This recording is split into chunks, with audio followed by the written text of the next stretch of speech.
to everyone. Hearty welcome. Pleasure to have all our brothers and sisters across the world, across the universe, joining us this evening for a very important deliberations. I won't call it a discussions. It's a collaboration. Its importance of telemedicine and mutual benefits of Ayurveda and allopathy together. Ladies and gentlemen, this morning, this afternoon, this evening, wherever you are, world over, we extend a very warm welcome and thank you very much for sparing your valuable time and to be a part of this journey. Today, we have got two of the distinguished guests, two of the distinguished speakers. We have got Dr. Shilpi Mohan because it's a women empowerment. So पहले lady का नाम लेते हैं, फिर हम जो है gent पर जाते हैं. So Dr. Shilpi Mohan ma'am, and she is MD Medicine, DNB Cardiology, FICC, FCCP. She's a consultant cardiologist at present in Central Asia.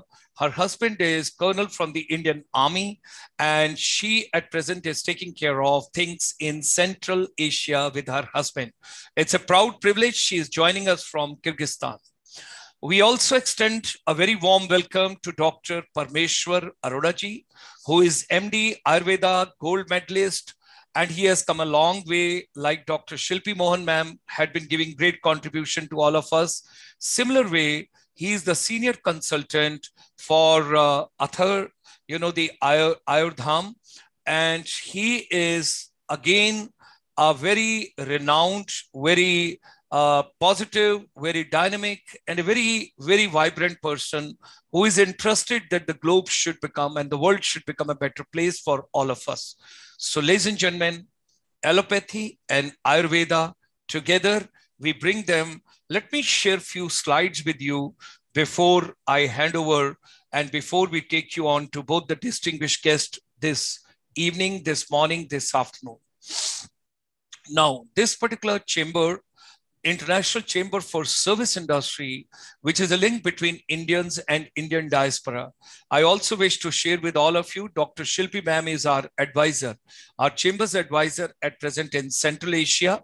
And she is doing remarkable work over there, helping everybody. And I'll share some personal, my family matters as well, where you will come to know how she had been so kind to all of us. Now, when 25th of March 2020, there was a coronavirus and there was a complete lockdown. And during that particular lockdown, we worked out that, okay, what is to be done, how it is to be done, because there's a complete shun and there's a complete lull and there's a complete lockdown. So like doctors, nurses, paramedical people, they are great warriors, doing great job. They have done great job. And the other day when we were listening and we were talking, I learned that almost 700 doctors have lost their life during this pandemic. Our deep condolences, and we pray to Almighty that whatever they have done for the humanity and they have sacrificed their own life while saving others, it's a remarkable work, and let their soul rest in peace. And they have done a great, remarkable contribution to the humanity. So similar way, like doctors, the teachers, they've also done a phenomenal work. 1.65 billion children away from schools, colleges, universities, and institutions. So to keep the education going on, making education relevant is the agenda we took. But with that, we took wellness, we took health sector, we took water management, we took Ayurveda. Also, we took waste to resource management. We have also taken positivity, where Swami Vivekanandaji's input.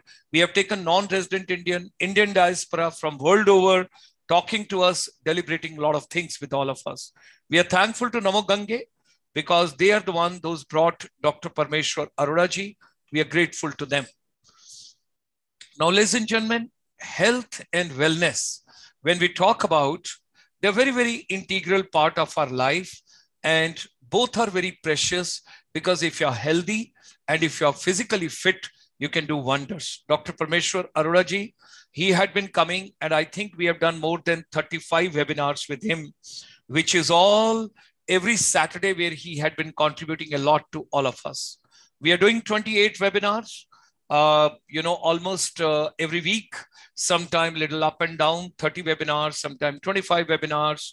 And today, while discussing on this, I wish to share with you, after this program, we will be taking you to Northeast part of India under the India's Act East policy vision of the Honorable Prime Minister of India, where we talk about India and ASEAN together growing 10 countries in the ASEAN, Southeast Asia, and 8 beautiful states in the Northeast part of India, where you have got Tripura, you've got Manipur, you've got Meghalaya, you've got Assam, you have got, Nagaland, you've got Arunachal, you've got Mizoram, you've got Sikkim, all the beautiful states what we have got.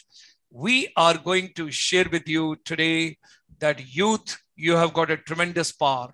You are wonderful. The future belongs to you and today belongs to all of you. And that's why women empowerment is also very important, when we share. So tonight, we will be having 993rd webinar, Empowering Northeast India's Youth. And we will be having with us Tokmem Mangu, who is, Miss Arunachal 2020. And what a sheer coincidence. Just 1 week before the lockdown, she became Miss Arunachal, coming from Pasighat Adi tribe. And we are grateful to all of you. Thank you very much for your valuable support. Right from 25th of March 2020, we have given a tremendous support to our chamber and International Chamber for Service Industry. Natmastak hai aap sabhi ko.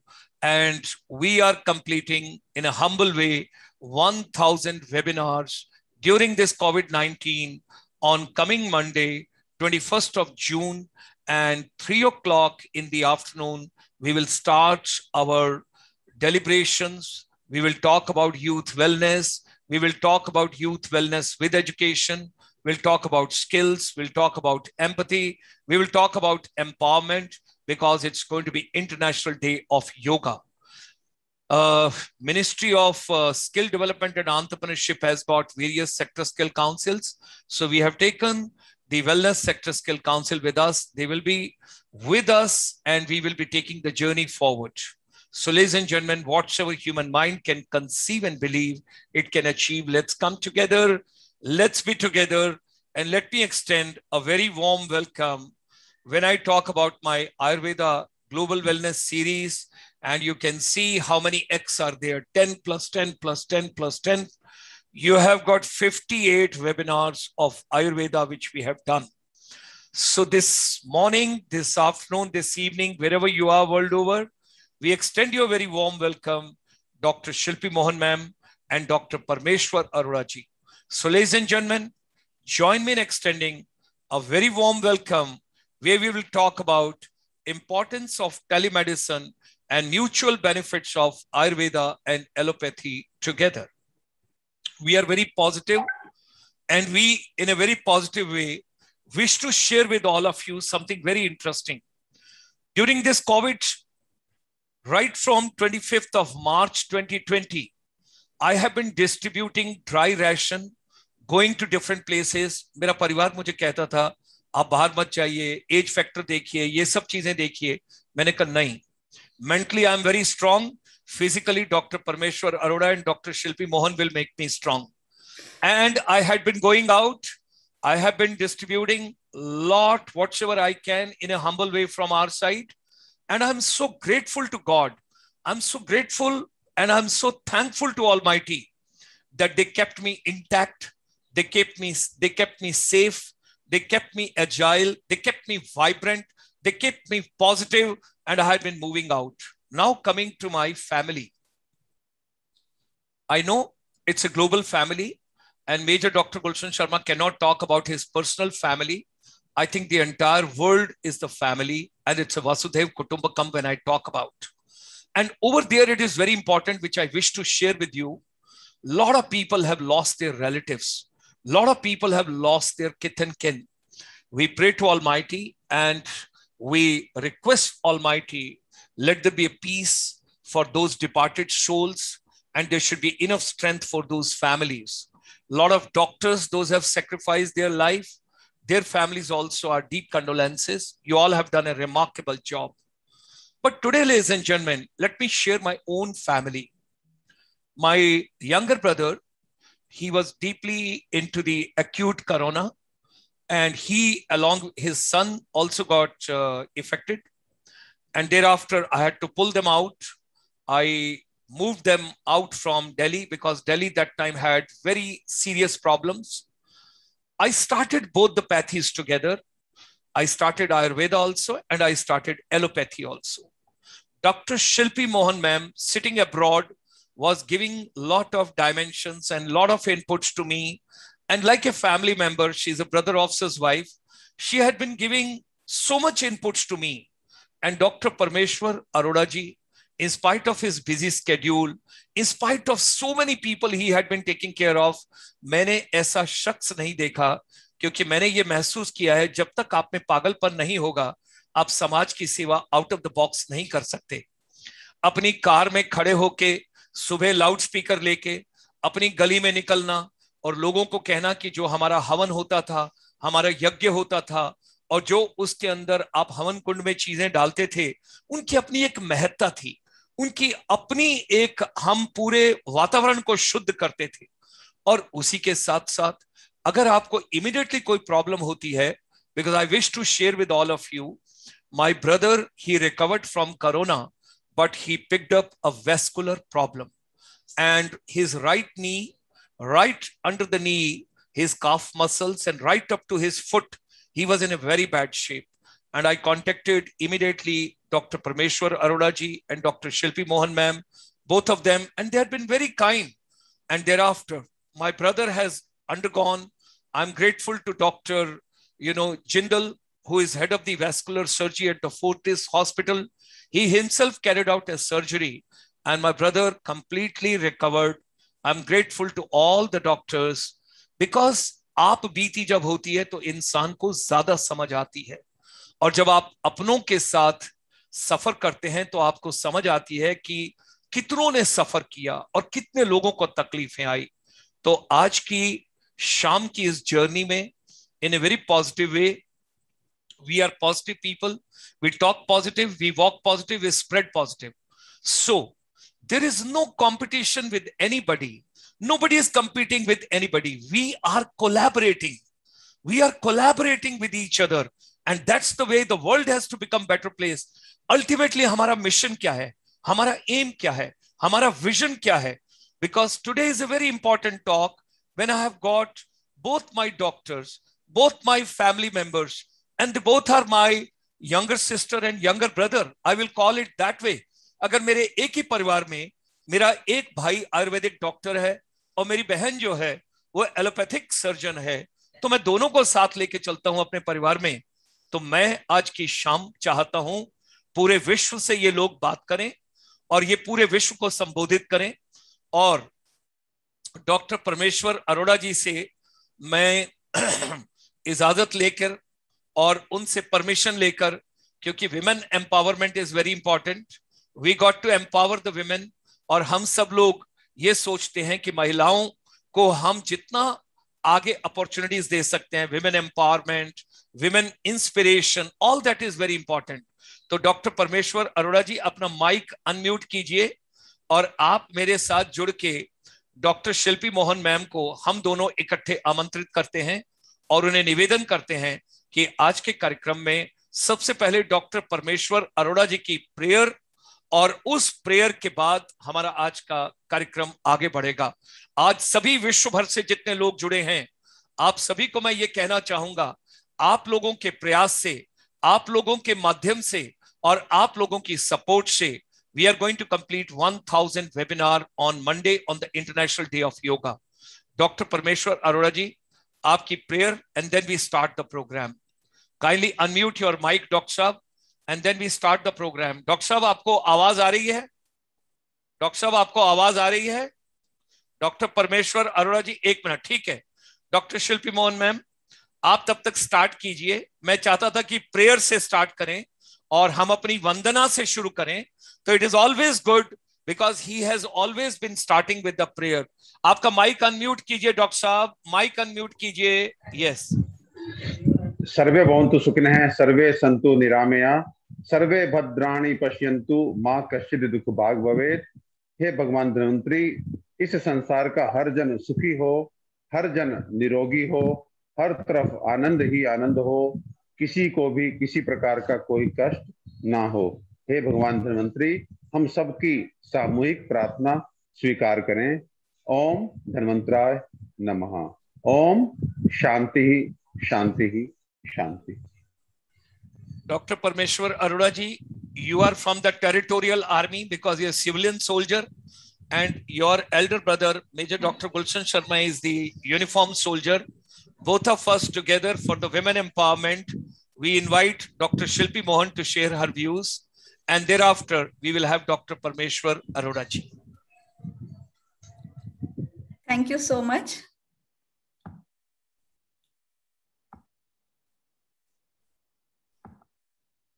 Doctor Shilpi Mohan ma'am हमारे साथ central Asia से जुड़ रही हैं, army officer की wife हैं, इनके husband colonel हैं और इन्होंने बहुत ही सराहनीय कार्य बहुतों के लिए किया है। आइए doctor Shilpi Mohan ji. Good evening everyone, सबको मेरा नमस्कार। First of all, I would like to thank Dr. Gulshan Sharma for giving me this opportunity to present my views on this dais. And indeed, it is an honor to share the dais with Dr. Parmeshwar Arora. And here on this day, we are both allopathic and Ayurvedic doctor together, not to fight, but to say that fight is not right. So my talk will be divided into two parts. First is importance of telemedicine, and then allopathy and Ayurveda, is the fight right? I'll start with a case discussion. It is a very brief case. We come across this again and again.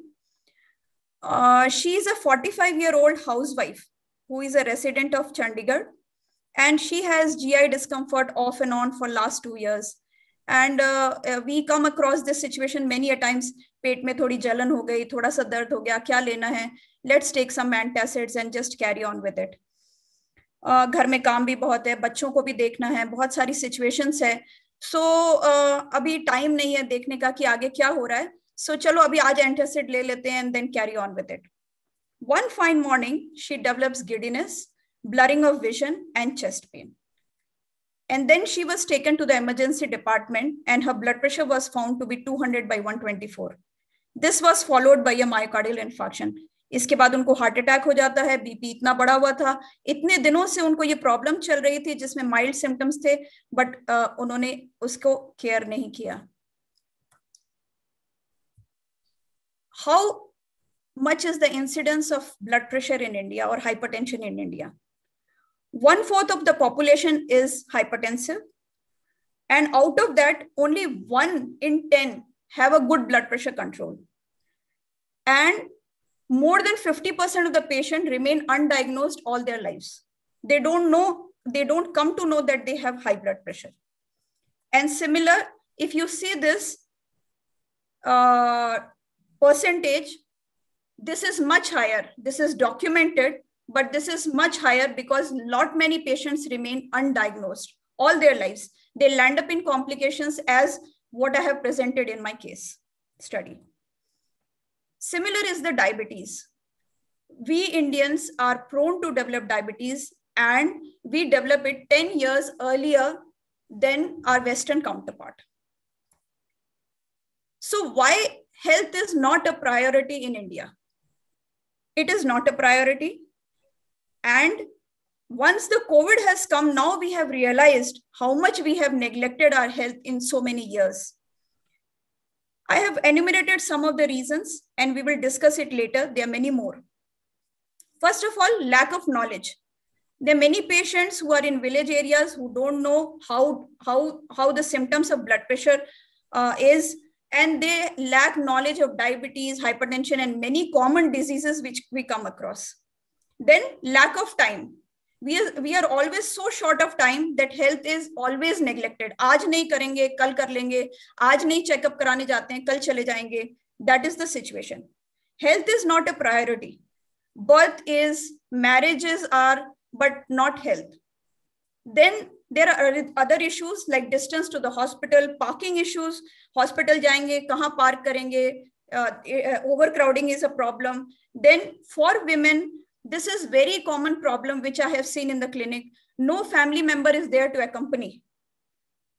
In the weekdays, nobody is there to accompany. Weekends are gone in going to the malls and other places. So there is nobody to accompany them and get to them to the hospital. Not only women, even old patients, nobody is there to accompany them and get them to the clinic. And any money used in health is considered as wastage of money. People can use their money in malls, spend over pizzas and other places, but when it comes to health, it becomes a wastage of money. शादी होगी, उसमें बड़ी बड़ी दावतें होगी, उसमें पैसे खर्च होते हैं, कोई बात नहीं. But when it comes to health, it becomes a wastage of money. Then there is another very important issue, apprehension of unknown. मुझे पता चल जाएगा कि मेरे को हेल्थ की कोई प्रॉब्लम है, तो it is better I don't come to know about it, because पता चल जाएगा, फिर स्ट्रेस होगा, टेंशन होगा, क्यों इतना स्ट्रेस लेना, थोड़ी बहुत दवाई लेके तो मेरा काम चल रहा है, let's go on with it. This we have seen many a times. This is the parking issues. I have taken this pic to show how the parking spaces are there in front of the hospital. This is the waiting area of the hospitals. 6 hours, 8 hours is the waiting time. And this I want to read out. It is very funny. We are running a little behind. So I would like each of you to ask yourself, am I really sick, or would I be just wasting doctor's valuable time? And similarly, you can see that a lot of time is wasted in the OPDs. Here comes the question, do we have an alternative? Here comes the solution, which was earlier also there pre-COVID times, but now has played a definite role during COVID times. Teleconsultation. You have a doctor who is available to you on mobile, on phone, on laptop, who can deal with your condition. In the lockdown period, Dr. Parmeshwar Arora will agree with me that there are many patients with whom we were connected online and we have given guidance to them, and they have definitely benefited because of teleconsultations. And now there are many platforms. Apollo 24/7 is one of them, Practo, GeoHealth. There are so many platforms which are working on teleconsultation and are improving as well, so that more number of patients can get benefited out of it. Because you will agree with me that most of the people have smartphone. So once they have a smartphone, once they can download the app and utilize this, many conditions can be diagnosed in such patients who cannot go to the hospital. So the benefits are, it is easy to use, because you don't have to go to the hospital. As I showed you, there's a long waiting time, parking issues, and all those things. They can easily be curtailed if you use a teleconsultation platform. There are less efforts involved. It is pocket friendly, and you get better directions and assessment plans.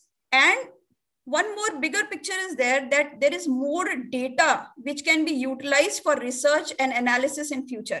Our country is not a very research-oriented country, but if we have a teleconsultation data available with us, there are many research which can be done later on based on those data.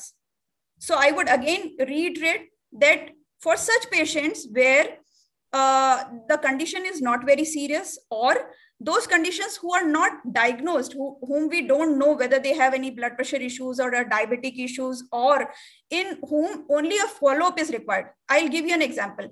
किसी को पता है कि उसको diabetes है, उसको monthly एक बार blood sugar check कराना होता है और डॉक्टर से मिलके ये देखना होता है कि मेरा ब्लड शुगर कंट्रोल हो रहा है या नहीं हो रहा, then why to go to the hospital and wait there and just stand in the lines and waste your time and अपना पेट्रोल भी खर्च करो, and after all it is energy of the country which we are utilizing and which gets wasted. तो ये ना करने की वजह अगर हम ये करते हैं कि टेली कंसल्टेशन करके अपने डॉक्टर के थ्रू कनेक्ट हो जाते हैं एंड जो भी हमारी मेडिसिन थोड़ी चेंज होनी है वो हम कर लेते हैं, then that saves lot of effort of the doctor as well as the patient. So in such cases where the disease is not diagnosed, or it is in the early stage, or where follow-up is required, or such people like women or old age who cannot go directly to the hospital and stay over there or can spend time over there. In such cases, telemedicine is definitely going to play a very important role in future. Now, there are certain disadvantages as well. It is still in a nascent stage and there is a lack of touch. I have seen many of the patients who say, "Nahi, doctor sahab, aapse milna tha." क्योंकि that doctor patient का जो एक relationship होता है, जो एक touch होता है, डॉक्टर ने आला लगा के देख लिया, that is missing. And it is very difficult to gain patients' confidence. And definitely detailed assessment is not possible. Pura ka pura analysis karna is not possible. And online connectivity issues, kabhi phone disconnect ho gaya, kuch ho gaya, all those things are there. But still, if we look at the disadvantages and the advantages, it is going to definitely play a role in such patients where the disease is mild, moderate, or where only a follow-up is required. So is telemedicine the future? I would strongly recommend that we already have primary, secondary, and a tertiary care. And post-COVID, we are going to have a virtual care, which, if properly utilized, is going to play a definite role in better treatment of the patient, better time utilization, help doctors also to give more time to those patients who require time, and better utilization of the resources. This brings me to the second part of my talk. Allopathy or Ayurveda, is the fight right? In last few days, you must have seen that there is a lot of fight going, which is better, and there is a lot of accusations over each other. In brief, I would like to, first of all, give the definition of health, which is given by WHO. WHO defines health as a state of physical, mental, and social well-being in which the disease and infirmity are absent. Coming to Ayurveda, health is defined as a state of balance of functional humors, metabolic fires, tissues, excretions with a pleasant soul, senses, and mind. Health has got 4 dimensions. It is not just physical health, which is important. Physical, mental, social, and spiritual. All 4, if good, then we consider that the patient is healthy. It is not a state. State is something which we achieve and then forget about it. Health is a dynamic process. It is not a state. It is a continuous process which we have to maintain. The lowest point, this is given in our scriptures, that the lowest point is the state where the vibrations are low, that is death, and the highest when we reach a state of immortality. Ayurveda deals more with prevention. Allopathy deals with treatment. And there is a shift from illness to wellness. Illness is just something which is limited. Wellness is something which is wholesome, that the patient is well in all the 4 dimensions. So instead of fighting over it, instead of fighting over I, we should concentrate on we. That will make us well. There are certain problems with modern medicine as well as certain problems with Ayurveda. Problems with modern medicine is there are various diseases where the etiology is unknown. The treatment is given, autoimmune disease, so many problems where the etiology is unknown. If you look at the differences, then holistic approach is Ayurveda. Concentrating on the treatment part is allopathy.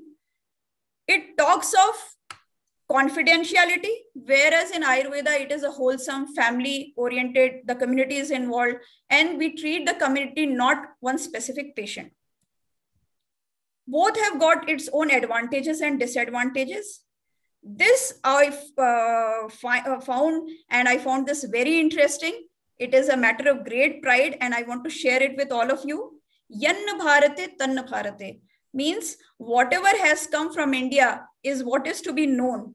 That means whatever knowledge the world has been there in India. Ayurveda is our heritage. We are inheritors of Ayurveda. It is not something which we have to dispute whether it should be there or not, whether it is helpful or not. It is what we are. Whatever we have taken is a modern medicine. So whatever knowledge which has been there for last 5,000 years is a part of our practice. We cannot say that this is something which is alien or this is something which we have to prove by research, because these researches has been done by those Charaka and Shushruta over ages. It has not come out from from nowhere. And in my practice also, I just don't practice cardiology. I have been selected as a interventional cardiology fellow, but my heart is of a healer. I am not just a doctor. So as a healer, I always advise my patient a wholesome treatment, because if I treat just a patient and tell that you just take this medicine, it is not going to treat the patient. And that is what we most doctors are doing. So allopathy or Ayurveda, they don't stand apart from each other. This is the lineage which we share, and we are the proud inheritors of this richness. Those surgeries and those medicines were practiced over thousands of years. Rhinoplasty was done thousands of years back, which was taken by the Western medicine. And even the father of modern medicine, Hippocrates, said, "Let food be thy medicine and medicine be thy food." Foolish the doctor who despises the knowledge acquired by the ancients. These are the words of Hippocrates. Ayurveda is a way of Indian life. It is an integral part of our culture. Our food culture is defined by Ayurveda, adrak ki chai, jeere ka tadka, and all those things.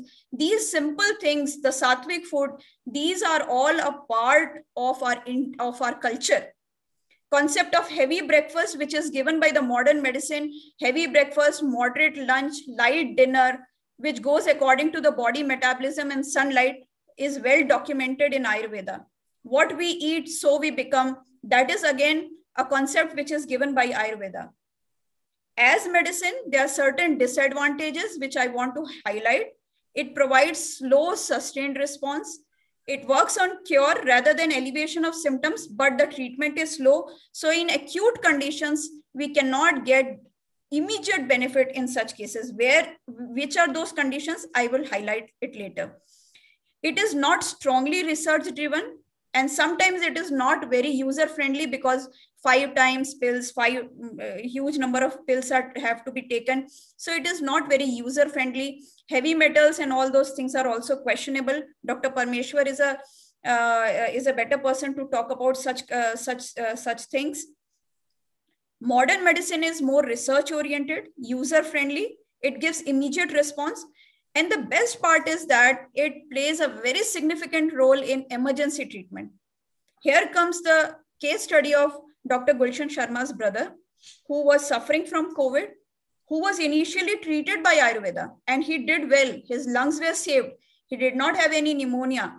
But because he had a pre-existing peripheral vascular disease, due to thrombogenic phenomena, the clot formation took place in his vessels, and he had to be treated in an emergency situation by doing an angioplasty and a balloon plasty and a stenting, so that the vessels can get cleared. Similarly, in myocardial infarction, it has got a definite role to play. Pulmonary embolism, fractures, where you want to, it is a life-saving situation where immediate response is required. In such cases, modern medicine has a definite role to play. It is widely available, and COVID time is a testing time for both. It has proven that both have got a definite role to play. It has highlighted the role of immunity, role of yoga, pranayama, breathing exercises, role of immunity boosters in our day-to-day life. And even the Western medicine has highlighted the importance of tulsi, turmeric, in curcumin, in improving our immunity. Coming to the modern medicine, oxygen concentrators, ventilators, steroids, medicines, and vaccinations, which have played a definite role in fighting the virus. So they have also given their contribution. Whenever there is a battle, it is not I or you who is going to play a more important role. Artillery, then armored corps, then infantry, navy, air force. All of us have to fight the battle so that we can win together. If we have to fight with the complications, let's look at the modern medicine. If we have to improve our immunity and take care of our health, then allopathy has got a Ayurvedic has got a better role to play. In the prevention of infection, vaccination is going to play and is playing such an important role. So allopathy and Ayurveda both are indispensable and saviors of human life. Let's not fight and let's not waste our time deciding who is better and who is not better. We should both join hands and hands together and fight this battle of COVID and many, many more battles to come, and prove that as a nation, we stay united, because we are becoming a laughing stock for people outside. When people see on television that both the doctors are fighting, there is no reason we should fight. We should join hands in hand together and make this battle a memorable journey, and let's fight it out together, and many more battles we should fight together.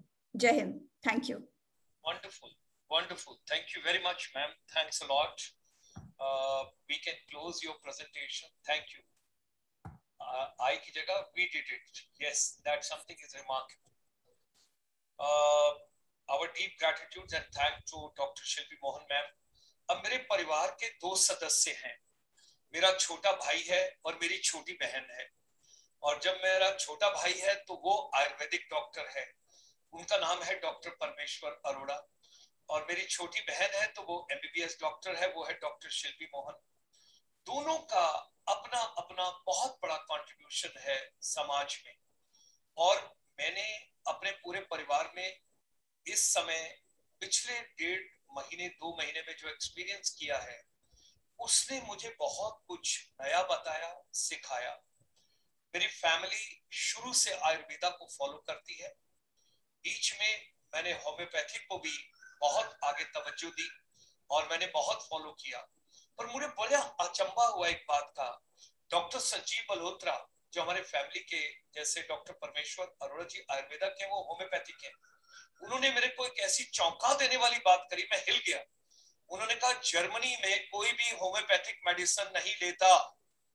मैंने कहा क्या बात कर रहे हैं आप, ये हम तो जर्मन मेडिसिन होम्योपैथिक की ढूंढते हैं और हम कहते हैं कि कितनी जबरदस्त मेडिसिन है. कहते you will be surprised and shocked to know that nobody takes homeopathic medicines in Germany. तो मुझे नहीं समझ आया जब उन्होंने ये स्टेटमेंट करी, और उसके बाद मैंने बहुत आर्टिकल्स पढ़े, बहुत कुछ जानने की कोशिश की. आइए, अब मैंने अपनी छोटी बहन को सुना, अब मैं अपने छोटे भाई को सुनना चाहूंगा, डॉक्टर परमेश्वर अरोड़ा जी को, जिनके साथ इस पूरे लंबे सफर में हम जुड़े रहे और बहुत सारा प्रयास इन्होंने किया हर माध्यम से.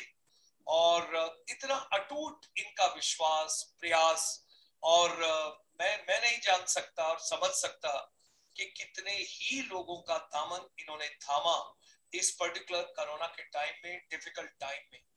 और उसी समय मैं ये भी कहना चाहूंगा कि रात को अगर कोई इमरजेंसी हुई तो डॉक्टर शिल्पी मैम के माध्यम से मैंने रात को 10:30 बजे भी कोई एक्सरेज करवाए, और ब्रदर को रात को मैं हॉस्पिटल फोर्टिस लेके गया और सारा काम और सारी चीज को लेकर. So thereby I think all of us we have to work together. And doctor Parmeshwar Arora ji, we would like to hear you, we would like to have your views. And doctor Shilpi Mohan has strongly supported कि आयुर्वेदा जो है वो हमारा way of life है, हमारा जीवन है, हमारी जीवन शैली है, हमारा जो भोजन है, हमारा जो खाना पीना है, हमारा जो रहन सहन है, हमारी जो सोच है, और जिस प्रवृत्ति में हम बड़े होते हैं वो आयुर्वेदा के साथ ही चलती है. इन्हीं शब्दों के साथ डॉक्टर परमेश्वर अरोड़ा जी. डॉक्टर साहब आइए.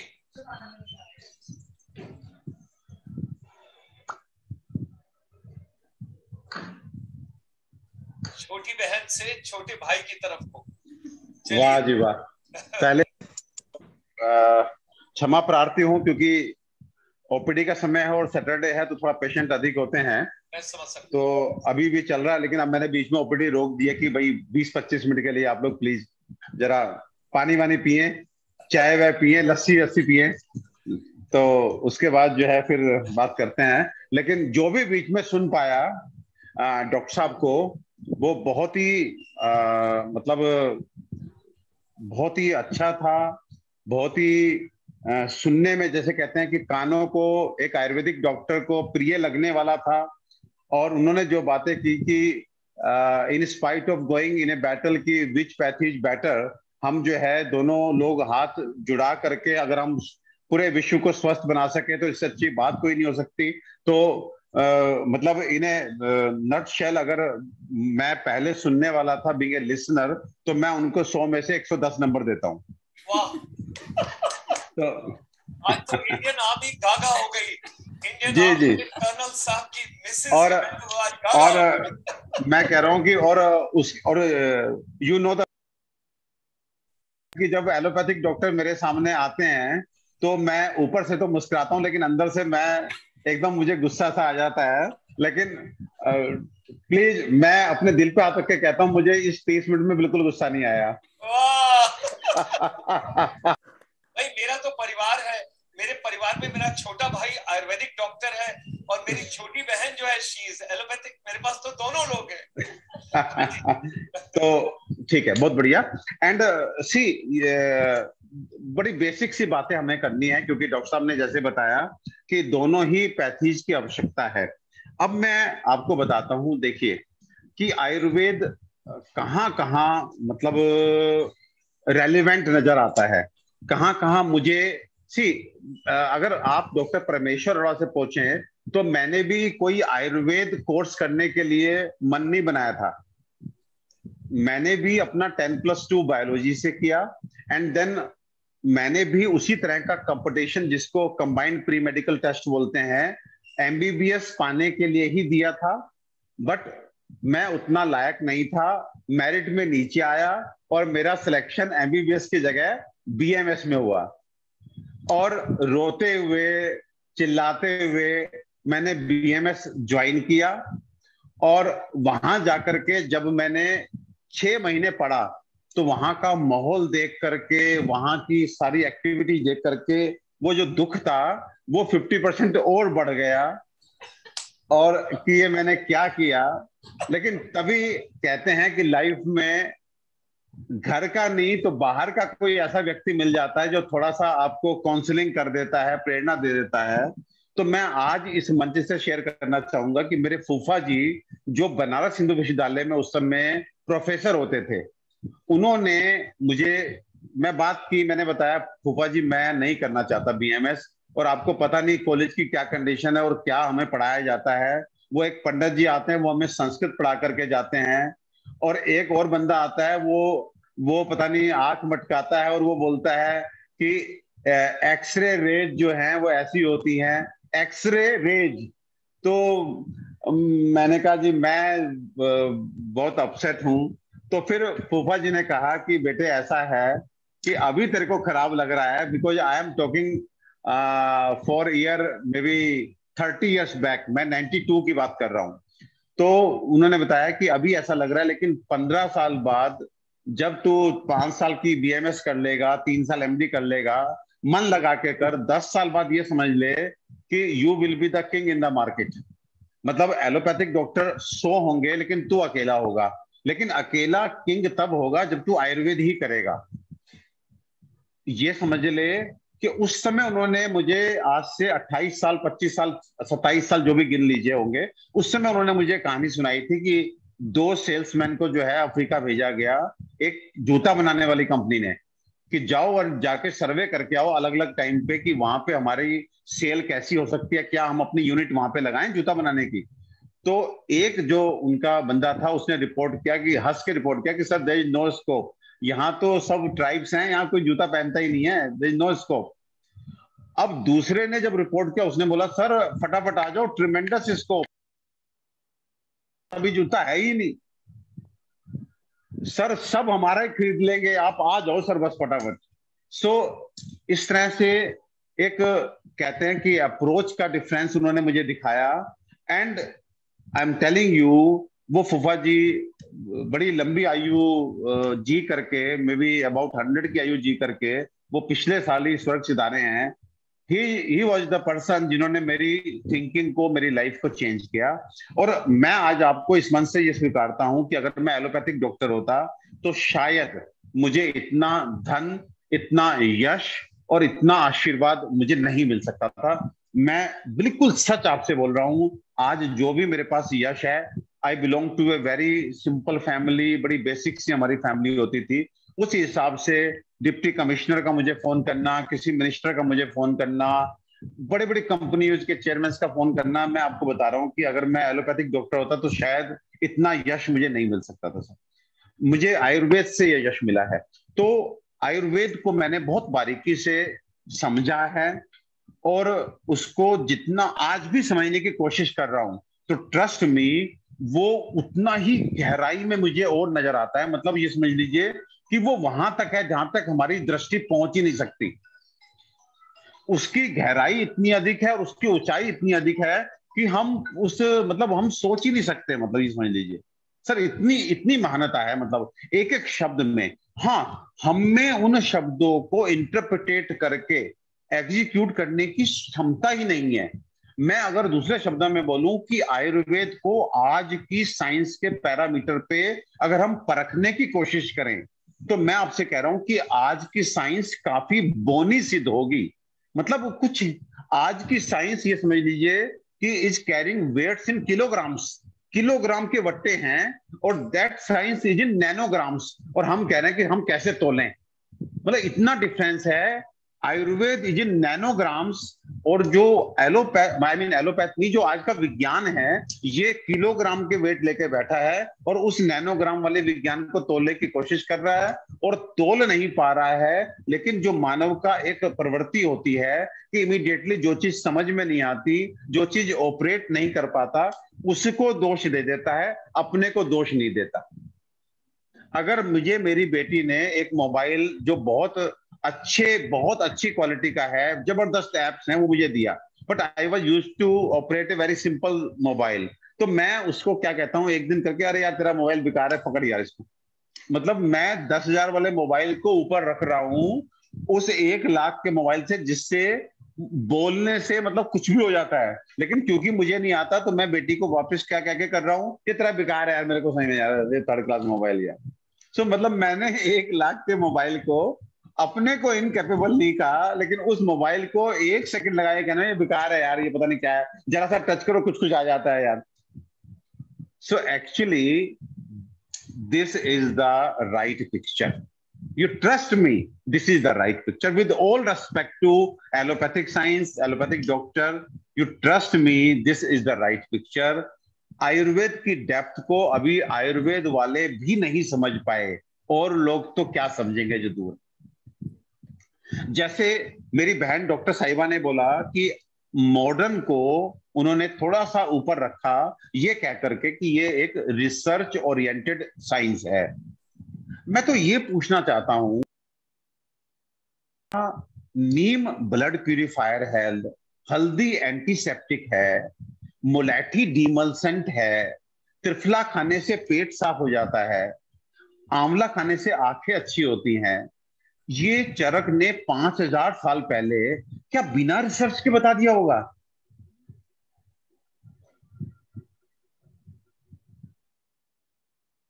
हम बात, पानी की क्या इंपॉर्टेंस है, पानी। आपका माइक, अपने डॉक्टर भाई, आपका माइक बार बार म्यूट हो रहा है डॉक्टर साहब। हाँ प्लीज, आपका माइक बार बार म्यूट हो रहा है, फिर म्यूट। अभी ठीक है सर? हाँ जी, हाँ जी। मैं नहीं सर, मैं एक्चुअली मैं चाहता नहीं कि मेरा एक शब्द भी आज मिस हो। मेरे परिवार में मेरी बहन भी है, मेरा छोटा भाई भी है, मेरे तो दोनों बच्चे हैं जो आज दोनों ने ज्वाइन किया हुआ है। अभी ठीक है सर? अभी ठीक है? बिल्कुल ठीक। अच्छा, ओके। तो मैं मतलब ये अपनी बहन को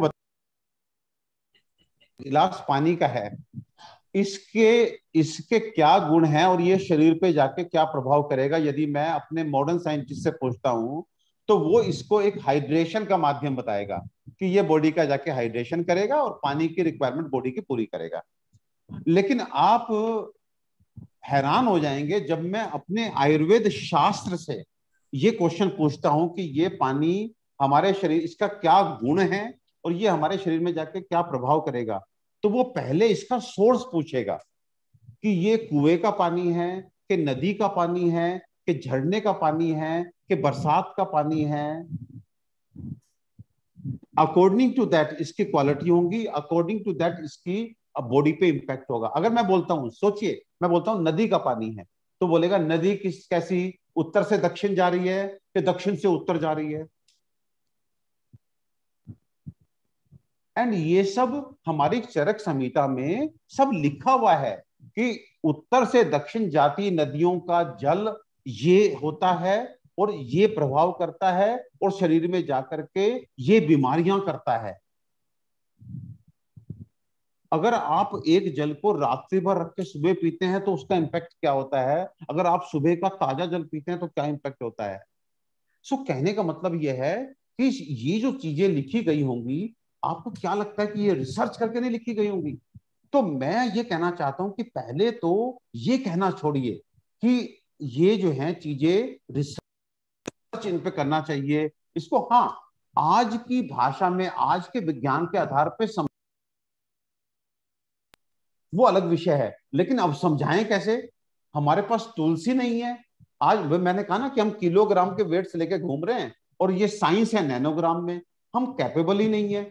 हम जहां जहां कैपेबल थे, जैसे हमने नीम को उठा लिया, पहले हमको पता था नीम ब्लड प्यूरिफायर है, हमने उसी को बेस बना करके स्टडी शुरू की।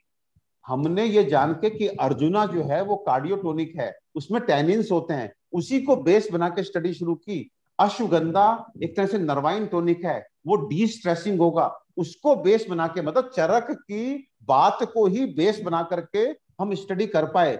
और आज तक सौभाग्य से जितनी भी स्टडीज हुई हैं वो सब एकदम सही मिली हैं। एक भी काउंटर स्टडी नहीं है कि साहब मुलेठी को ये कहा गया कि डिमल्सेंट है, मुलेठी का तो कोई थ्रोट पे रोल ही नहीं है। वासा को कहा गया कि साहब एक्सपेक्टोरेंट है, वासा का तो एक्सपेक्टोरेंट में कोई रोल ही नहीं है। So there is no study जो आयुर्वेद के किसी स्टेटमेंट को काउंटर कर पाई हो आज तक। सो मैं ये कहना चाहता हूं कि जो चरक संहिता है से उसमें 10,000 योग दिए गए हैं और हम अभी तक बहुत समय लगाकर केवल 10-20 को चेक कर पाए हैं और वो सही मिले हैं। तो क्या 9,900 जो बाकी बचे हैं, हमें उन्हें यूज करना चाहिए कि हमें लाखों साल का इंतजार करना चाहिए कि कब हम फिर क्या नाम चेक कर भी पाएंगे कि नहीं कर पाएंगे ये नहीं पता, तो या उनका इस्तेमाल शुरू कर देना चाहिए। मैं तो एक क्वेश्चन ये छोड़ता हूं कि आप जो है कितने समय तक इंतजार करेंगे? आप घर में चावल, मेरी जो डॉक्टर बहन है वो लेडी भी है, मुझे पता है लेडीज का वो हॉस्पिटल में भी काम करते हैं लेकिन किचन में भी निपुण होती हैं। चावल जब घर में बनाती हैं या दाल जब घर में बनाती हैं तो वो चेक करती हैं कि चावल गल गया कि नहीं, और वो ऊपर कोई भी कहीं भी हाथ डाल के 2 दाने चावल के उठाती हैं और उसे देखती हैं, अगर गल गया तो मतलब बन गया और खाओ। तो मैं ये कहता हूं कि 2, 4, 10 दाने जो चरक के चेक करने थे वो सब सही दिखे हैं, तो इसका मतलब बाकी भी गल गए होंगे। हर दाना चेक करेंगे तो बहुत देर हो जाएगी। इसलिए ये कहना छोड़ें कि साहब थोड़ा रिसर्च हो जाए, रिसर्च हो जाए। अभी तो केवल इतना करना शुरू करें कि जो जैसा लिखा है, अगर लिखा है कि ब्राह्मी हमारी याददाश्त को बढ़ाती है, तो मैं एलोपैथिक भाइयों से कहता हूं कि उसको मान लें, और ना माने ना लिखें, एटलीस्ट जब हम लिख रहे हो तो वो मना ना करें कि भैया इनका कुछ पता तो है नहीं या इनके रिसर्च तो है नहीं, ये कहना छोड़ दे। मेरी बहन आगे ये समझाएगी, इस उम्मीद के साथ आगे बढ़ता हूं। अब एक क्वेश्चन मेरी डॉक्टर बहन ने उठाया कि मेटल्स को लेके उनको क्वेरी है। देखिए ये मंच है, इसमें हमें अच्छी बातें तो हम हमेशा करते हैं, काम की बातें करते हैं। आज हमारा टाइम है हम क्वेरीज को सॉल्व करें कि मेटल्स को लेके जो हेजिटेशन है उनको दूर करें। तो मैं आपको बताना चाहता हूं कि पहली बात, हम मेटल्स को एज सच तो देते नहीं है, हम मेटल्स को पहले प्यूरिफाई करते हैं। फिर प्यूरिफाई करने के बाद वो भी अपने आप में एक बहुत ही क्लिष्ट है, जैसे गोल्ड है, सोना है। सोना हम लेते हैं बाजार से, उसका पतरा बनवाते हैं, पतरा बनवा के मैं खुद सोने को शुद्ध करता हूं, एंड 7 बार उस सोने को मैं एकदम रेड हॉट करके मैं अलग अलग लिक्विड्स में, जैसे 3 बार त्रिफला में, 3 बार गोमूत्र में, 3 बार कुल्थी के क्वाथ में, 3 बार भृंगराज, ऐसे मैं डालता हूं। वो शू करके, जैसे एक गर्म मेटल को आप किसी लिक्विड में डालें, फिर वो ठंडा होने देता हूं, फिर वापस से गर्म करता हूं, फिर उसमें डालता हूं। ऐसे सीक्वेंस से 7 बार मैं गोल्ड को करता हूं। इसे बोलते हैं गोल्ड का प्यूरिफिकेशन, शोधन। उसके बाद में फिर एक बहुत ही कॉम्प्लिकेटेड प्रोसीजर है, जिससे गुजरने के बाद में हम स्वर्ण को ऐश फॉर्म में कन्वर्ट करते हैं, भस्म बनाते हैं, और भस्म की भी परीक्षा करते हैं। जैसे वारीतर है, एक अंगुली पूर्ण है, तो इस तरह की कुछ जो है हमारी परीक्षाएं होती हैं। उन परीक्षाओं के बाद हम उन जो मेटेलिक एसिड हैं उनको लोगों को एज ए मेडिसिन देते हैं, अच्छी डोज में देते हैं, जो रिकमेंडेड डोज है उसमें देते हैं। So basically we talk about, we give metallic acid, लेकिन लोग बात करते हैं मेटल की प्रॉपर्टीज की। आप जानते हैं, एक बार अगर आपने मेटेलिक ऐश बना दी किसी भी मेटल की, उसको मेटल में कन्वर्ट करना is something like impossible task. एक आदमी जो डेड है, वो दिख रहा है, वो आदमी का देख रहे, ये किसकी बॉडी है, ये साहब कोई भी नाम ले लीजिए, एक्स वाई जेड, ये एक्स की बॉडी है। लेकिन आप एक्स की बॉडी में एक्स की अब प्रॉपर्टीज नहीं, वो अब डिफरेंट बॉडी है। जो जैसे जिंदा आदमी था वो मदद करता था, मरा आदमी सड़ेगा, उसकी सड़ने की प्रवृत्ति है, जिंदा आदमी की मदद करने की प्रवृत्ति है। तो प्रवृत्ति बदल जाती है जब आदमी का फॉर्म चेंज होता है, वो लिविंग से अब डेड हो चुका है। ऐश का मतलब क्या है, वो भस्म हो चुका है। आप किसी ऐश में, मैं एक बार अमेरिकन एम्बेसी लेक्चर देने गया, एंड वहां पे भी इसी तरह का लेक्चर, मतलब क्वेश्चन उठता है मेटल्स को लेके। तो मैंने एक उदाहरण उनको दिया कि अगर एक कोई व्यक्ति है जिसका नाम है रामदीन, अब रामदीन साहब की डेथ हो गई। अब डेथ होने के बाद उनको अंतिम संस्कार कर दिया गया। उनकी एशिज को लेकर के बड़े से लोटे में या जिसमें हम घर लेकर के आए फॉर फर्दर रिचुअल्स, और उनको हमने वहां पे कमरे में स्थान दे दिया। अब किसी लेडी ने कपड़े चेंज करने हैं, और हमने सेम रूम उसको ऑफर किया कि आप चेंज कर लीजिए। अब मुझे ये बताइए, whether that lady will have hesitations to change room there because ashes of Ramdeen is there? नहीं, एशेज हैं, वो रामदीन नहीं है, वो उसकी एशेज हैं। तो सेम वे, जब आप रामदीन की एशेज में रामदीन की प्रॉपर्टी, रामदीन की कल्पना नहीं कर रहे, रामदीन को नहीं देख रहे, तो हमारे मेटलिक एसिड में आप मेटल क्यों देख रहे हैं? Because it is entirely different. हम मरकरी देते हैं, हम आर्सेनिक देते हैं, हम लेड देते हैं, हम कॉपर देते हैं। अगर हम लेड उतनी मात्रा में अगर दे दें तो पेशेंट, तो मरकरी दे दें तो मर, आर्सेनिक दे दें मर जाएगा पेशेंट। आप उस जो हम मेडिसिनल डोजेज हैं उससे आप 1/10 दे दीजिए तो पेशेंट मर जाएगा। मैं खुद 20 साल से मेटल की प्रैक्टिस कर रहा हूं, बट अभी तक तो भगवान की दया से किसी ने नहीं बताया कि साहब मुझे कोई प्रॉब्लम नहीं। So it's a matter of standardisation. हम गवर्नमेंट को, हमारी एडमिनिस्ट्रेटिव जो हमारी बॉडीज हैं, उनको चीजों को स्टैंडर्डाइज करना चाहिए। उनको ये इंश्योर करना चाहिए कि मेटलिक एसिड्स वैसी ही बन रही हैं जैसी हमारे शास्त्रों में लिखी हैं। अगर कच्चा, तो अगर घर में दाल चना या साग भी बन जाए तो वो भी आपको नुकसान कर देगा। अगर आप कच्ची रोटी खा लें, आप कोई कच्ची चीज हो सही से ना पकी हो, वो आपका पेट खराब कर देगी। सो सेम वे, अगर किसी ने गलत भस्में बनाई हैं तो उसको वहां पे करेक्शन की जरूरत है। बाकी एज सच मेटेलिक एसिड जो है, अगर सही से बनी है, सही डॉक्टर्स के द्वारा सही मात्रा में सही बीमारी के लिए प्रेस्क्राइब है, तो प्लीज उस पर किसी भी तरह का जो है आप डाउट करना छोड़ दें। क्योंकि और आप एशिज को आप देखिए ना, आज चाइना के अंदर स्नेक वैनम से कितनी मेडिसिन बनती हैं, जो है, जो एक तरह से हमारा जीवन लेने वाला है। रक्षक बन जाता है, वो जीवन रक्षक बन जाता है, लेकिन आफ्टर आफ्टर प्रोसेसिंग। तो प्रोसेसिंग जो है उसकी बड़ी वैल्यू होती है। प्रोसेसिंग तो जानते हैं आदमी की प्रोसेसिंग कैसे हुई है, हमारे यहाँ बोला गया है संस्कारों ही नाम गुणंतराधानम, किसी व्यक्ति के संस्कार ही उनके गुणों में परिवर्तन लाते हैं। आप एक बच्चे को छोड़िए आपके पास, डॉक्टर गुलशन शर्मा जी के पास, एक बच्चे को आप कहीं अलग छोड़ दीजिए। अब देखिए दोनों बच्चे जो हैं वो एक ही घर के होंगे, लेकिन बड़े होकर के उनका नजरिया जो है वो बिल्कुल डिफरेंट होगा। दुनिया को देखने का है कि किस तरह से संस्कारित किए गए, गुणों में परिवर्तन आ गया। तो बेसिकली जो संस्कार वर्ड है ये आयुर्वेद की देन है कि हम मेटल को लेकर किस तरह संस्कारित करते हैं कि उस पॉइजनस मेटल को भी हम लाइफ सेविंग ड्रग बना लेते हैं।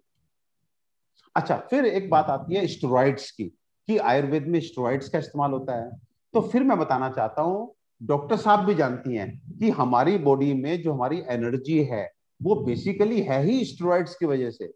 जब कभी भी हमारी बॉडी में स्टेरॉइड्स कम हो जाते हैं तो हमारी बॉडी बिल्कुल एक तरह से एकदम हमारी जीवने शक्ति खत्म हो जाती है, और उसको फिर बाहर से स्टेरॉइड देने पड़ते हैं लगातार। इवन एलोपैथिक साइंस में भी हम क्या करते हैं, जिनका जो जैसे स्टेरॉइड्स होते हैं, हार्मोन्स होते हैं, वो अगर डाउन हो जाते हैं तो हमें बाहर से स्टेरॉइड देने पड़ते हैं। ये it's a compulsion, without steroids body की स्ट्रेंथ खत्म हो जाती है। और उसी स्ट्रेंथ को एक्स्ट्रा बढ़ाने के लिए हमारे जो एथलीट्स होते हैं, जो हमारे स्पोर्ट्स पर्सन होते हैं, वो स्टेरॉइड खाते हैं। तो बेसिकली स्ट्रेंथ के लिए स्टेरॉइड्स चाहिए। अब मैं जानता हूं कि ये स्टेरॉइड्स की पूर्ति कौन करेगा।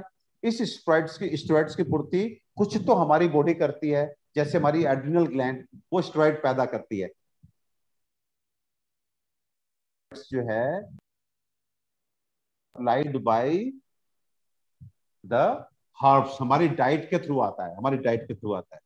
तो जब कभी भी हमें एनर्जी कम होती है तो हम हर्ब्स देते हैं। जैसे हर प्लांट में फाइटोस्टेरॉइड्स होते हैं, ऐसे ही हर्ब्स में भी फाइटोस्टेरॉइड्स होते हैं। मुलेठी पाउडर आप लीजिए और पाउडर को किसी लैब में दे दीजिए, देखो इसमें स्टेरॉइड्स हैं, वो बोलेगा यार इसमें तो बहुत ही स्टेरॉइड्स हैं। आप अपने घर से मुलेठी लीजिए, घर में ही पाउडर कीजिए, आप मुझे बताए बिना किसी लैब में दे दीजिए और just check it for presence of steroids, वहां पे स्टेरॉइड्स पॉजिटिव आ जाएंगे। अच्छा, होता क्या है कि अगर मेरी कोई दवा डॉक्टर गुलशन शर्मा जी ने चेक कराई, मुझे बड़ा रिस्पेक्ट देते हैं, मेरी दवाओं से लाभ भी मिला, तो फिर आप साइलेंट हो जाएंगे, आप कहेंगे यार चलो डॉक्टर साहब अपना भुगतेंगे जो भी करेंगे, अब हमने इनसे कोई दवाई नहीं लेनी, इनकी दवाई में स्टेरॉइड मिले। एक्चुअली अवेयरनेस की कमी है। हमें लोगों को ये बताना चाहिए, बल्कि आयुष मिनिस्ट्री को बताना चाहिए कि अगर आप किसी दवा में स्टेरॉइड चेक कराने जा रहे हैं तो please go, but you ask them कि आप कोई जो केमिकल स्टेरॉइड्स होते हैं, चाहे डेक्सामेथासोन हो, कोर्टिकोस्टेरॉइड्स हो, उनके लिए चेक कीजिए, not for the phytosteroids. There should be a clear cut demarcation for the phytosteroids and the chemical steroids. अगर मैं आज कोई वाइसोलोन की टैबलेट लेके, मैं मेड्रोल की टैबलेट लेके, मैं कोई डेक्सामेथासोन की टैबलेट लेके अगर मिलाता हूँ तो वो हर्ब में वो चेक होना चाहिए। अगर मुलेठी में फाइटोस्टेरॉइड्स हैं तो बेसिकली वो तो बॉडी में जाए ना आपकी एनर्जी बढ़ाने के लिए, वो तो पूर्ति नेचर ने करनी ही करनी है। सो स्टेरॉइड्स को लेके भी मुझे ऐसा लगता है कि हमें लोगों को अवेयर करने की आवश्यकता है, बल्कि इसमें मैं दोष एलोपैथिक डॉक्टर्स को नहीं दूंगा, लोगों को नहीं दूंगा, वो कहीं ना कहीं आयुर्वेद के जो प्रमोटर्स हैं उनको मेटल्स को लेके, स्टेरॉइड्स को लेके एक क्लैरिटी सोसाइटी में देनी चाहिए, so that Ayurveda can be better accepted, ये हमें बताना चाहिए। अच्छा, उसके बाद फिर अब ये आता है कि आयुर्वेद की प्रासंगिकता, relevancy of Ayurveda. Sir it is very fortunate कि हम भारतीय हैं और भारत वालों के पास आयुर्वेद शास्त्र है। देखिए, मैं किसी भी आदमी से अगर ये पूछता हूं कि आप बीमार नहीं पड़ना चाहते या बीमार पड़कर दवाई लेके ठीक होना चाहते हैं, तो शायद अगर अकल ठीक ठाक है तो 100 में से 100 लोग बोलेंगे कि मैं बीमार नहीं पड़ना चाहता। अब हम ये कहें कि खोजो इस विश्व में ऐसा विज्ञान खोजो जो स्वस्थ स्वास्थ्य रक्षणम की बात करता हो, स्वस्थ व्यक्ति के स्वास्थ्य की रक्षा कैसी हो इसकी बात करता हो, इसको पूरे वैज्ञानिक तरीके से विस्तार से सीजन के हिसाब से, दिन रात के हिसाब से आपको बताता हो, तो you will be surprise. The only science in this world जो खाने पीने को और जीवन शैली को संपूर्णता के साथ, वैज्ञानिकता के साथ, 1+1=2 के जैसे मैथमेटिकली अगर कोई बता, आयुर्वेद विज्ञान। हमें आयुर्वेद को नंबर 1 स्वस्थ से स्वास्थ्य रक्षणम पॉइंट ऑफ व्यू से भी लोगों तक, जन जन तक पहुंचाना है। नंबर 2, अगर मुझसे आज कोई पूछे कि इतनी प्रोस्पेरिटी नजर आ रही है, एजुकेशन बहुत अच्छा हो गया है, टेक्नोलॉजी देखिए, डॉक्टर साहब कहाँ बैठी हैं, मैं कहाँ बैठा हूं, आप कहाँ बैठे हैं, लेकिन हम सब कनेक्टेड हैं, so we should be thankful to the technology. तो आज हमारे पास टेक्नोलॉजी है, आज हमारे पास एजुकेशन है, आज हमारी आर्थिक कंडीशन भी अगर हम 50, 60, 70 साल के पहले से लगभग से कंपेयर करें तो हम इकोनॉमिकली बड़े साउंड हैं साहब। हमने, मतलब मैं 50 का होने जा रहा हूं, मैंने वो समय देखा है जब एक गिलास जूस घर पे आता था और हम 4 भाई बांट के उसको इतना तेरा इतना मेरा हम पिया करते थे। और आज हम अपने बच्चों को कहते हैं कि 4 क्या 40 गिलास पीना, कौन मना कर रहा है। सो इकोनॉमिकली हम बहुत साउंड। सर हमें एक जूते का जोड़ा जो है 2 साल चलाना पड़ता था, और आज हमें, मतलब हम एक साथ बच्चों के 4-4 जोड़े जूते खरीद लाते हैं सर। बस पसंद आना चाहिए सर, भगवान की बड़ी दया है, मतलब धन की कमी नहीं है। वो कहते हैं कि सिर सलामत रहे, जूते बहुत हैं। मतलब हम आर्थिक रूप से इतना मजबूत हो गए, उसके बाद डॉक्टर्स की अवेलेबिलिटी इतनी अधिक। आज हॉस्पिटल्स की बात करें तो मेरे गुड़गांव में सर 5 किलोमीटर में I have 10 multi speciality hospitals. आज हम टेक्नोलॉजी की बात करें, पटना से पेशेंट को एयरलिफ्ट करके हम मेदांता में ले आते हैं विद इन 2 आवर्स। और हेल्थ अवेयरनेस की बात करें तो हम सब health aware sir, routine checkup हो रहे हैं सर। न्यूट्रास्यूटिकल इंडस्ट्री कहां पहुंच चुके हैं, मल्टीविटामिन खा रहे हैं, आयरन खा रहे हैं, कैल्शियम खा रहे हैं सर। किसी रेस्टोरेंट में जाकर के पानी ऐसे साफ दिया जाता है तो भी हम कहते हैं नहीं भैया तो बोतल दे दे, 50 रुपए ले ले। 1 सेकंड लगाते हैं सर बोतल मांगने में। तो और रूटीन चेकअप साल की जगह 6 महीने पे कराने लगे। अब तो लोग आके हमको बोलते हैं सर एंजियोग्राफी भी करा लो सर हमारी।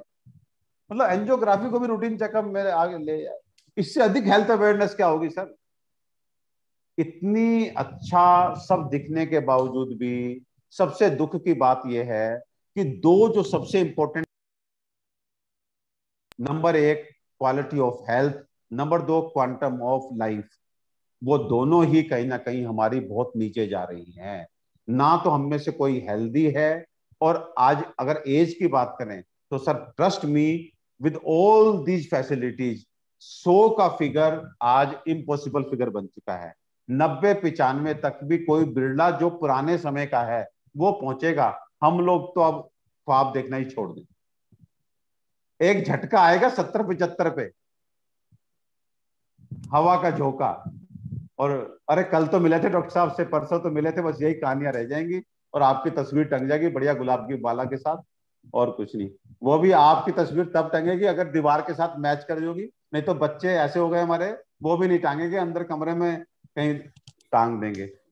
तो इसलिए जो आनंद लेना है वो आनंद अभी लेना है। अपने फ्रेम व्रेम चांदी सोने के जो बनाने हैं, अपनी दीवारें उसी तरह की रखो कि वहां पे दे के जाना बना के, भैया मेरी तस्वीर यहीं लगेगी और ये मैच भी करती है दीवार के साथ। तो इस तरह का है सर। तो अगेन, तो ये जो बात कर रहा था कि क्वालिटी ऑफ हेल्थ की एंड क्वांटम ऑफ लाइफ की, ये सर कम हो रही है। ये कम क्यों हो रही है? यू ट्रस्ट मी, इसके पीछे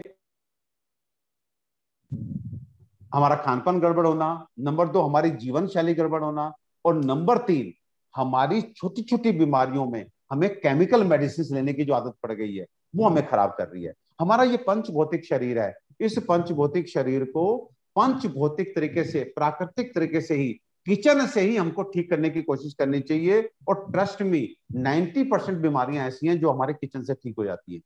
आप विश्वास नहीं करेंगे, खान पीने को लेकर के इतनी गलत फहमियां लोगों को हैं। एक पेशेंट अभी अभी आज से लगभग अभी आधे घंटे पहले मेरे पास आई। वो पेशेंट निमोनिया की पेशेंट हैं after Covid, and she is admitted in a very big hospital in Delhi. उनकी डॉटर जो है, जो खुद हीलर है, वो मेरे पास आई कंसल्टेशन के लिए for her mother. And you will not believe, उन्होंने जब मैंने परहेज बताया उनको, she is a mnemonic patient, उनको निमोनिया हुआ है, ठीक है, मैंने जब बोला सुबह शाम दे रहे हैं उनको हम हॉस्पिटल में, हॉस्पिटल वाले ही दे रहे हैं। सो ट्रस्ट मी, एक निमोनिया के पेशेंट को अगर आपने खराब करना है, आप उसको दोनों टाइम दही दीजिए, बहुत मतलब नुकसान पहुंचाती है दही।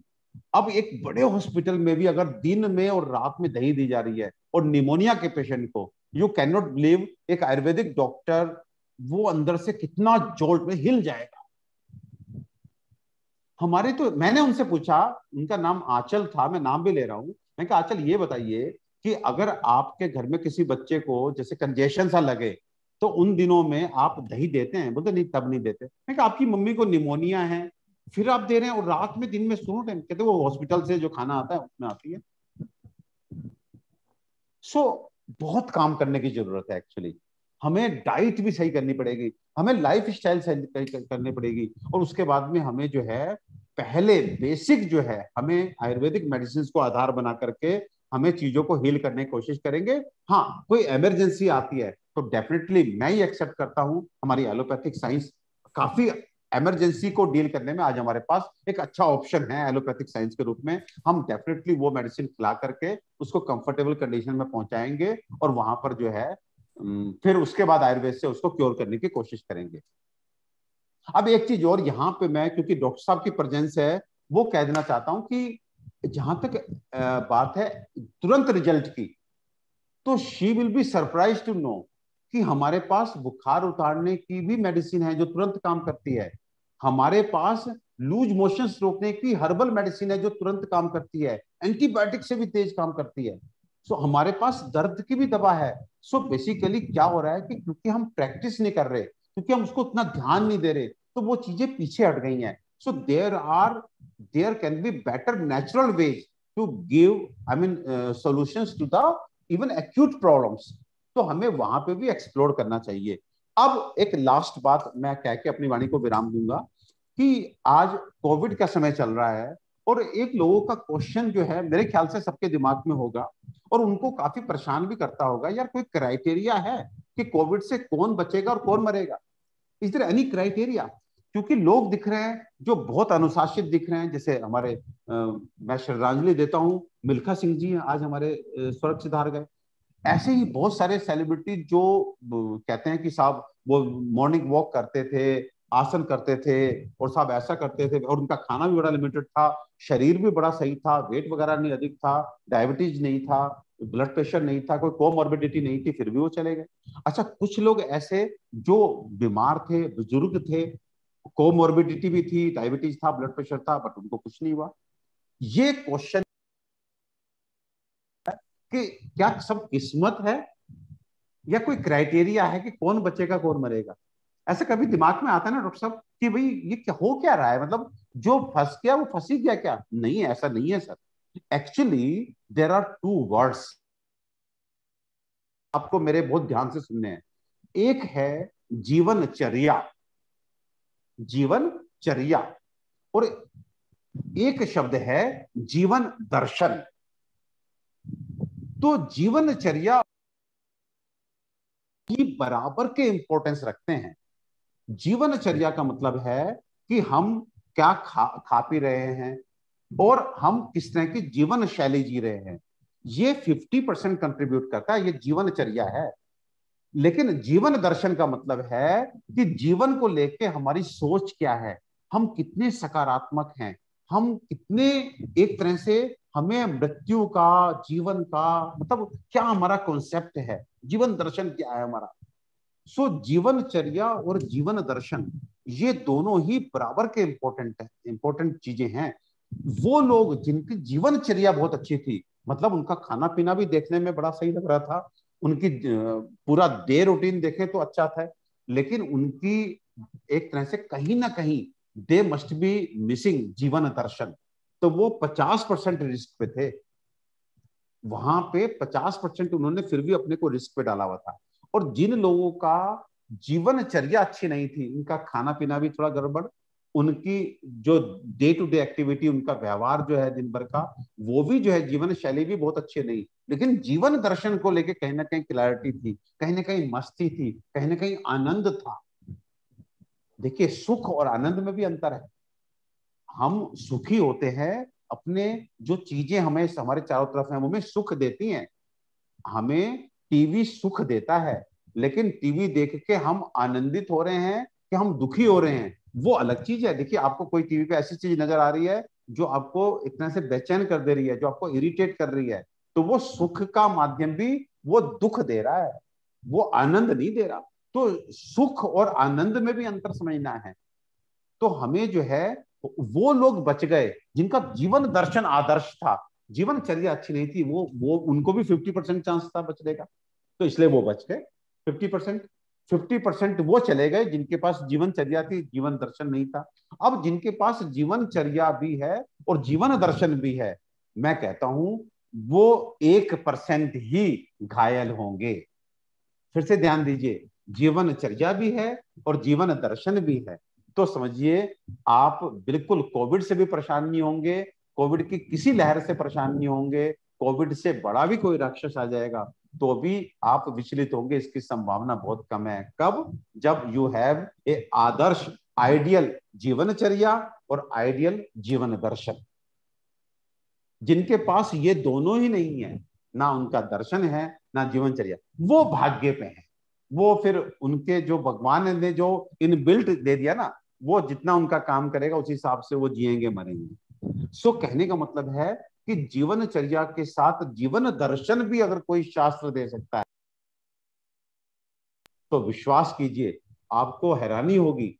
एक पूरा अध्याय है आचार रसायन करके, जिसमें हमें जीवन दर्शन के बारे में, मतलब आयुर्वेद अपने आप में इतनी समग्रता रखे हुए है कि आप अगर एक तरह से कंप्लीट हेल्थ की बात करें, वो हेल्थ जिसमें आप शारीरिक रूप से भी स्वस्थ हो, मानसिक रूप से भी स्वस्थ हो, सामाजिक रूप से भी स्वस्थ हो, आध्यात्मिक रूप से भी स्वस्थ हो और आर्थिक रूप से भी स्वस्थ हो, तो आपको आयुर्वेद को समग्रता से स्वीकार करना पड़ेगा।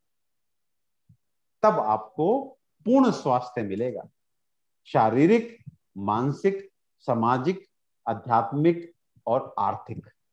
सो कहने का मतलब यह है कि आयुर्वेद एक ऐसा विज्ञान है जिसको एक चिकित्सा पद्धति ना समझ के हम जीवन का विज्ञान समझें। हम ये समझें कि वो सबसे आगे आकर के जन जन तक फैले, मन मन तक फैले। जब मैं बोलता हूं जन जन तक फैले, मन मन तक फैले, मेरा मतलब है कि पहले उस आदमी तक पहुंचे और फिर वो मन से उसे स्वीकार भी करे। इसे बोलते हैं जन जन तक फैलना, मन मन तक फैलना। तो आप देखिएगा कि आज की सुविधाओं के साथ, आज के विज्ञान के साथ अगर आयुर्वेद को एडॉप्ट कर लिया जाए तो वापिस से हम 100 वर्ष से अब हम आगे बढ़ेंगे और फिर से वो वैदिक काल में हम। तो इन्हीं शब्दों के साथ फिर ये कहते हुए कि हम एक दूसरे के कंपटीटर नहीं हैं, बल्कि एक दूसरे के पूरक हैं, और यदि हम दोनों बहुत ही सकारात्मक भाव से हाथ मिला लें तो ये जगत एक बहुत ही खूबसूरत जगत बन जाएगा। लोग अच्छे स्वास्थ्य के साथ दीर्घ आयु को एंजॉय कर पाएंगे। बहुत बहुत आभार, बहुत बहुत आभार। मेरे परिवार के 2 सदस्य आज, मेरा छोटा भाई और मेरी छोटी बहन। मेरा छोटा भाई आयुर्वेदिक डॉक्टर, मेरी छोटी बहन एलोपैथिक डॉक्टर, एक ही परिवार के 2 सदस्य हैं। और क्योंकि पूरे परिवार में मैंने इस समय में बहुत कुछ देखा और पिछले जीवन के जो 45 या 50 दिन गुजरे हैं वो अपने आप में ही एक मेरे लिए बहुत बड़ा अनुभव है। मैं किन किन स्थितियों से गुजरा अपने परिवार में मेरे छोटे भाई की स्वास्थ्य को लेकर, और मेरी माँ भी इस प्रोग्राम को मेरे साथ बैठ के देखती हैं, और हमारे छोटे भाई को, हमारी छोटी बहन को, दोनों को आशीर्वाद देना चाहेंगी। और आगे आइए, आगे आइए, आगे आइए। दोनों के प्रवचन बहुत अच्छे लगे, बहुत हमारी माँ की तरफ से भी समस्त विश्व के आगे आप दोनों का मैं बहुत बहुत आभार प्रकट करता हूँ, क्योंकि और हमारा छोटा ब्रदर जो लंदन में है, हमसे बीच वाला, वो भी इस कार्यक्रम को देख रहा है और उसने आप दोनों को इस कार्यक्रम में YouTube पर आज बहुत धन्यवाद देगा। आशीर्वाद। Thank you sir, thank you, thank you, thank you, thank you very much. So हमारा बेसिकली प्रयास ये है पूरे समस्त विश्व को, हमारे सभी भाई बहनों को, क्योंकि इससे वसुधैव कुटुंबकम कि देखिए कोई किसी के साथ कंपटीशन नहीं है, it's a collaboration, it's we have to understand and we have to respect each other. मैंने खुद क्योंकि महसूस किया मुझे कहाँ किस समय किस चीज की जरूरत थी, और मुझे डॉक्टर साहब ने खुद कई बार, परमेश्वर अरोड़ा जी ने कहा इस समय आप इस चीज के लिए चले जाइए, इस समय आप इस चीज के लिए चले जाइए। उसी तरीके से डॉक्टर शिल्पी मैम को भी जब मैंने कांटेक्ट किया तो उन्होंने अपने हिसाब से मुझे बताया कि इस समय आप ये कीजिए। तो मैं सबको एक ही बात कहना चाहूंगा पूरे वर्ल्ड में कि देखिए आयुर्वेदा, क्योंकि मेरे तो परिवार में, मेरे समस्त परिवार में हम सब लोग फॉलो करते हैं, और डॉक्टर शिल्पी मोहन मैम भी एक हमारे राजस्थान से बिलोंग करती हैं, और इनके क्लासमेट के साथ इन्होंने अपनी मैरिज की, शादी की, वो आर्मी में कर्नल हैं, दोनों स्कूल में इकट्ठे पढ़े, इनका प्यार जो है वो परवान चढ़ा, तो एज ए एल्डर ब्रदर हमने दोनों की शादी करा दी।